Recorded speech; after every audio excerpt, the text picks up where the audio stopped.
Érase una vez un mundo remoto donde los hombres primitivos miraban al firmamento e intentaban comprender el universo.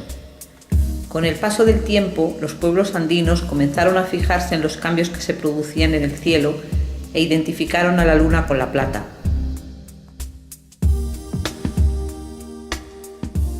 También alzaron la vista al sol y relacionaron su color y su brillo con el oro. Este culto al sol nos ha dejado hermosas piezas de oro, algunas de ellas elaboradas con fragmentos de concha o piedras semipreciosas como la turquesa.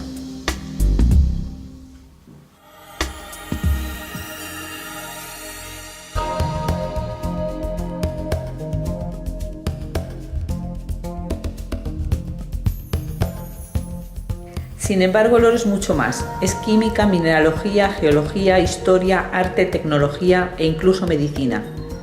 El oro tiene poca afinidad para combinarse con otros elementos, por lo que suele encontrarse puro o formando aleaciones naturales que pueden llegar a contener entre un 2 y un 20% de plata, cobre, hierro y otros elementos.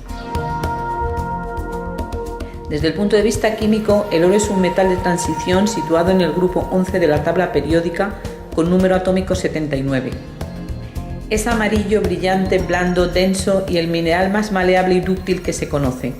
Puede presentarse cristalizado en cubos y octaedros y en cristales de 12, 24 e incluso hasta 48 caras, aunque lo habitual es encontrarlo en forma de masas redondeadas por transporte y rodamiento que se llaman pepitas, o con formas filiformes de alambres reticuladas o dendríticas. Con 31 gramos de oro es posible elaborar una lámina de 28 metros cuadrados de superficie. Este es el procedimiento para hacer el pan de oro con el que tradicionalmente se han decorado todo tipo de manifestaciones artísticas. Más desconocidas son sus múltiples aplicaciones de carácter tecnológico, como son las capas micrométricas electrodepositadas sobre los conectores eléctricos, el recubrimiento de satélites para redirigir radiaciones incidentes o su utilidad como espejos acoplados a los telescopios para detectar y medir fuentes de luz infrarroja procedentes del espacio. Igualmente se usa en la fabricación de flautas traveseras y otros instrumentos musicales de viento, pues mejora la propagación de las ondas sonoras. Se utiliza en tratamientos de belleza y se están estudiando posibles efectos beneficiosos de aplicación en medicina.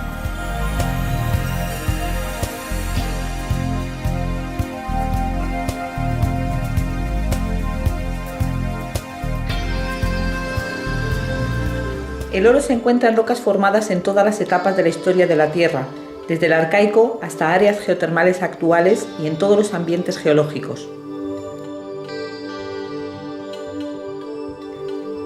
Las antiguas culturas extraían pepitas de oro de depósitos aluviales que los ríos transportaban a favor de la corriente. Estos yacimientos, por su riqueza y concentración, se llaman tipo placer. Posteriormente empezaron a explotar vetas de cuarzo con oro. En ambos casos extraían oro de aquellos lugares donde lo veían. Agotados estos yacimientos, ahora explotamos oro invisible que solo se puede reconocer con un microscopio electrónico. A principios del siglo XX se empezó a comprender la asociación del oro con el vulcanismo y con áreas geotermales actuales, como por ejemplo su deposición en fumarolas, fuentes termales y géiseres activos de Yellowstone Park. Los Andes son una de las zonas más ricas de la Tierra en producción y reservas de oro. Los mayores yacimientos de oro andinos están en relación con un intenso magmatismo generado durante la subducción de la placa de Nazca bajo la Sudamericana. Un ejemplo de este tipo de yacimientos es la mina Pierina en la ciudad peruana de Huaraz. Se trata de un típico yacimiento de los llamados epitermales de alta sulfuración o ácido sulfato. Formado hace 14 millones de años, un oro submicroscópico se encuentra diseminado en tobas dacíticas, piroclastos riolíticos, brechas hidrotermales con cuarzo, pirita o baritina y en zonas de oxidación.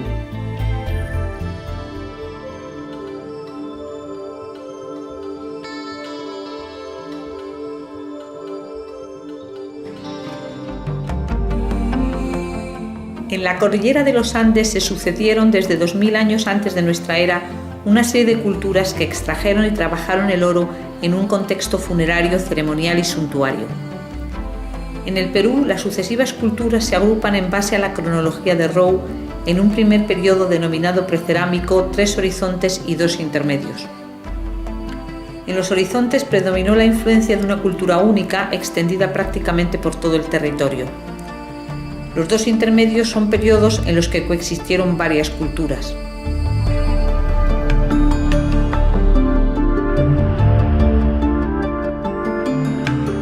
Que se tenga conocimiento, la metalurgia en el antiguo Perú comenzó hace unos 4000 años. El objeto más antiguo que se conserva es un collar de oro y piedras semipreciosas que fue encontrado en la localidad de Xiscaraymoco, cerca del lago Titicaca. El collar muestra láminas enrolladas en tubos elaboradas por la denominada técnica de martillado. También se suponen elaboradas por la misma técnica las pequeñas láminas de oro encontradas en la localidad de Huayhuaca y datadas en 3500 años.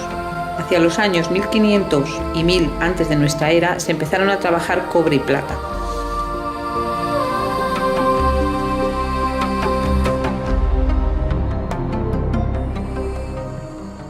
Los trabajos metalúrgicos con oro fundido no aparecen hasta 500 años después y las aleaciones intencionadas oro-cobre, llamadas tumbagas, se reconocen a partir del año 100 y las técnicas de dorados del 300.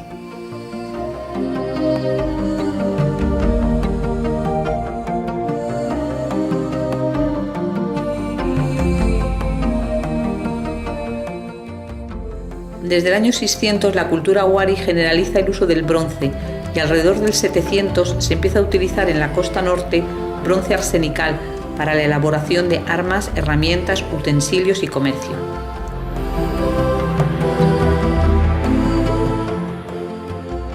La cultura inca extiende el uso del bronce por todo su imperio.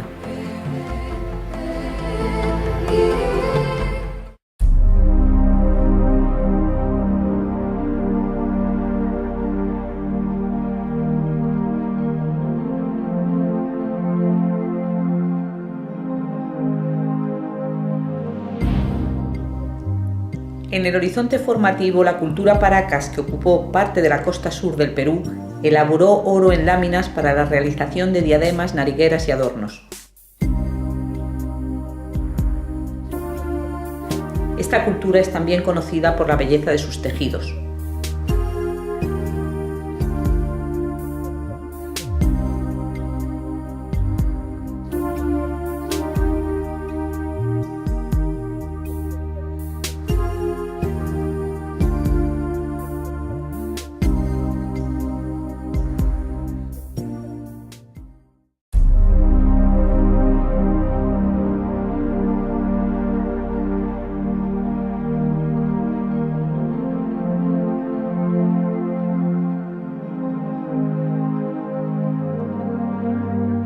En el intermedio temprano o culturas regionales clásicas, los Nazca, descendientes de los Paracas, elaboraron máscaras, orejeras, tocados y narigueras con las mismas técnicas de orfebrería que sus predecesores.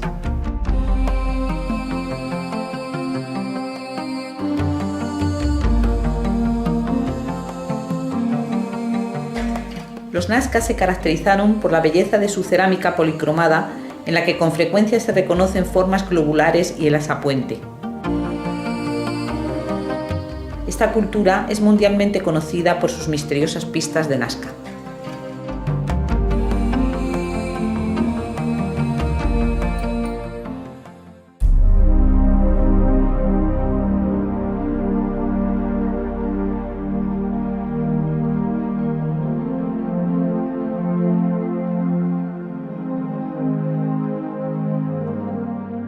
La cultura moche o mochica se estableció en la costa norte del Perú y su asentamiento principal estuvo entre la Huaca del Sol, que tenía carácter administrativo, y la Huaca de la Luna, de carácter religioso. Los moche utilizaron 3 metales en la orfebrería: oro, plata y cobre, en solitario o en aleaciones binarias o ternarias, con objeto de conseguir distintas tonalidades de color. El nombre de tumbaga se reserva a una aleación binaria o ternaria con proporción baja de oro. Los objetos eran sometidos a diferentes técnicas para aumentar el efecto dorado o plateado en la superficie. En el año 1987, el Dr. Walter Alba descubrió las famosas tumbas del señor de Sipán y de otros personajes de la élite moche.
Los Mocho Mochica han sido unos de los mejores ceramistas de la historia. Su cerámica, en la que predomina el rojo y el crema, ha permitido conocer su estilo de vida y costumbres mitológicas, puesto que no dejaron escritura.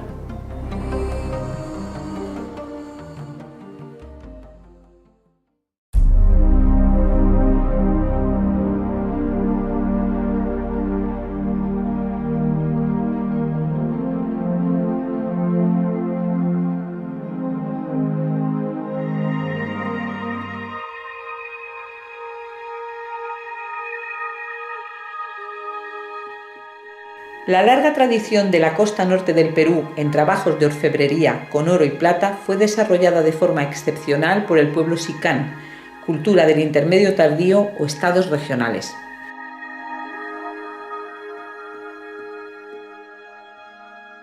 Los trabajos del proyecto arqueológico xicán, dirigido por el Dr. Shimada, han permitido descubrir en la tumba este del Ahuacaloro el enterramiento del señor de Xicán, donde se encontró la máscara y orejeras de oro, junto a otros elementos del amplio ajuar funerario de este personaje de élite.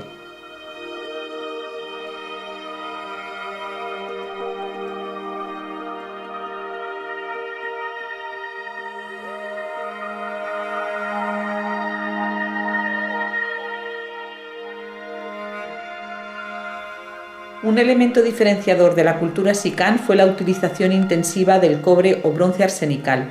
Actualmente se investiga el uso intencional del arsénico y el aprovechamiento de láminas de cobre arsenical llamados naipes como monedas en el comercio.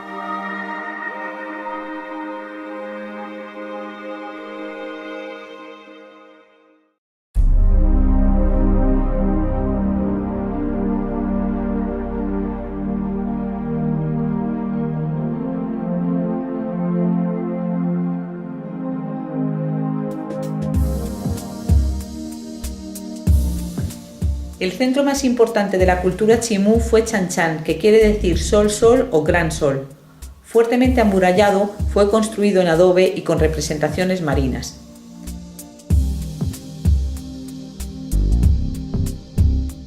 Los artesanos chimú representaban en tallas de madera a personajes de élite o a divinidades, y en estas figuras continúa presente el uso cotidiano del metal, ya que fueron expertos orfebres.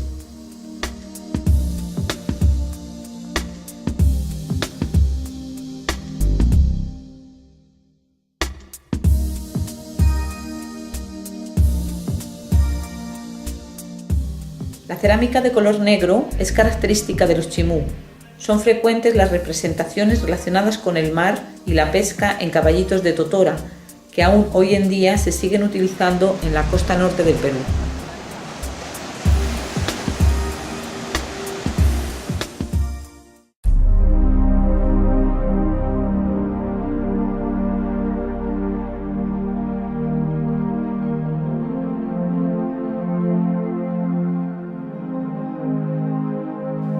Durante el Imperio Inca hay un gran desarrollo de la arquitectura que se caracterizó por ser de planta rectangular, puertas y ventanas de forma trapezoidal con dinteles y piedras labradas sin argamasa, como esta de 12 ángulos en Cusco. Utilizaron los llamados quipus, en los que en cuerdas con diferentes nudos contabilizaban los datos de su imperio. Siguiendo el curso del río Urubamba y a una distancia de unos 110 kilómetros de Cusco, los incas edificaron la majestuosa ciudad de Machu Picchu.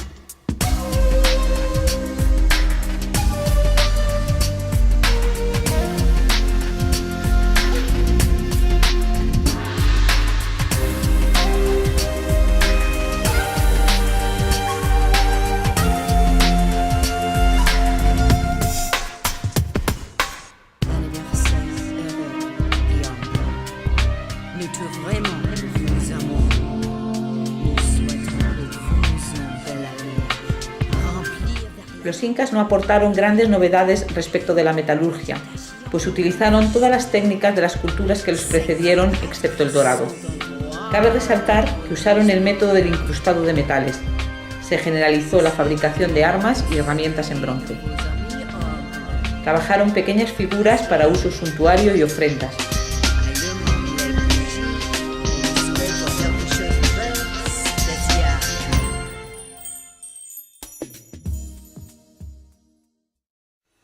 Este pasado histórico puede reconstruirse con ayuda de técnicas cruzadas químicas y mineralógicas. Actualmente se pueden analizar piezas arqueológicas por técnicas no destructivas como la difracción de rayos X en una plataforma multipropósito y la microscopía electrónica.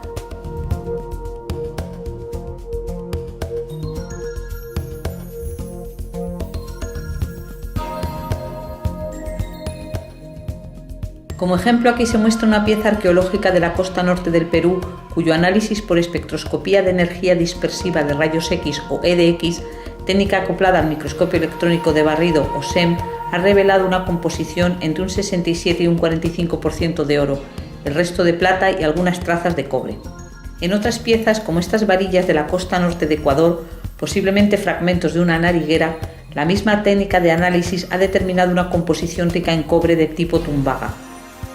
En esta imagen obtenida por SEM, en la que se ha empleado un detector de electrones retrodispersados, se observa una superficie enriquecida por un proceso de dorado. Este detector permite determinar diferencias de composición por contraste de color, siendo en este caso la zona brillante la que corresponde al oro, por ser el elemento más pesado.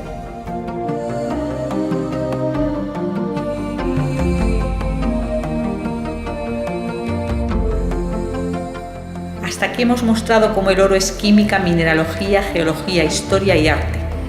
Pero también desde el comienzo de la humanidad ha sido y es leyenda, fascinación y atracción.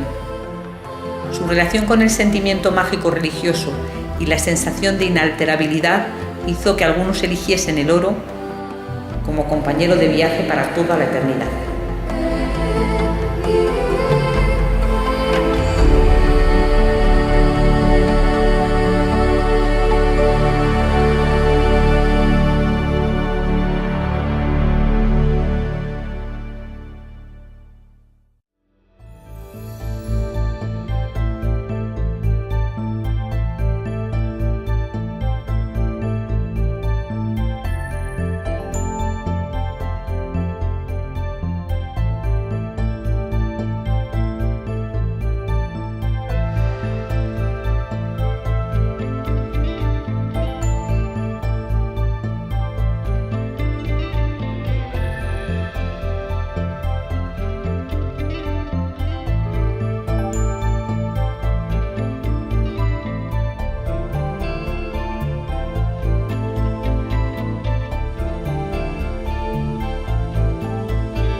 Sin embargo, el oro es mucho más. Es química, mineralogía, geología, historia, arte, tecnología e incluso medicina.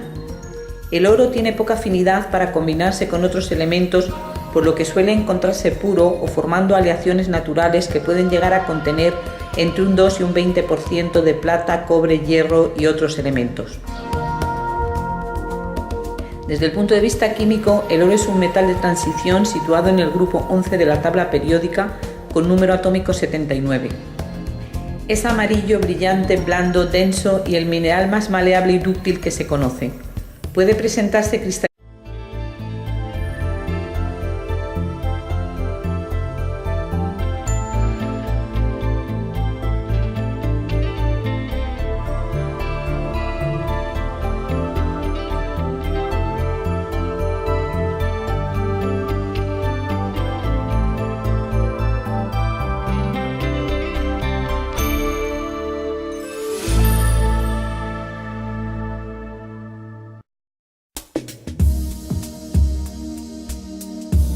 Érase una vez un mundo remoto donde los hombres primitivos miraban al firmamento e intentaban comprender el universo.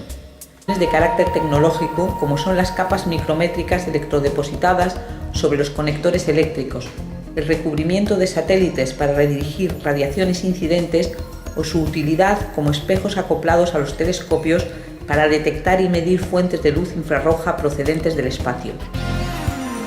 Igualmente se usa en la fabricación de flautas traveseras y otros instrumentos musicales de viento, pues mejora la propagación de las ondas sonoras. Se utiliza en tratamientos de belleza y se están estudiando posibles efectos beneficiosos de aplicación en medicina. cristalizado en cubos y octaedros y en cristales de 12, 24 e incluso hasta 48 caras, aunque lo habitual es encontrarlo en forma de masas redondeadas por transporte y rodamiento que se llaman pepitas, o con formas filiformes de alambres reticuladas o dendríticas. Con 31 gramos de oro es posible elaborar una lámina de 28 metros cuadrados de superficie. Este es el procedimiento para hacer el pan de oro con el que tradicionalmente se han decorado todo tipo de manifestaciones artísticas. Más desconocidas son sus múltiples aplicaciones. Con el paso del tiempo, los pueblos andinos comenzaron a fijarse en los cambios que se producían en el cielo e identificaron a la luna con la plata.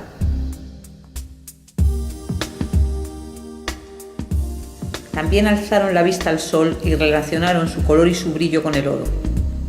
Este culto al sol nos ha dejado hermosas piezas de oro, algunas de ellas elaboradas con fragmentos de concha o piedras semipreciosas como la turquesa.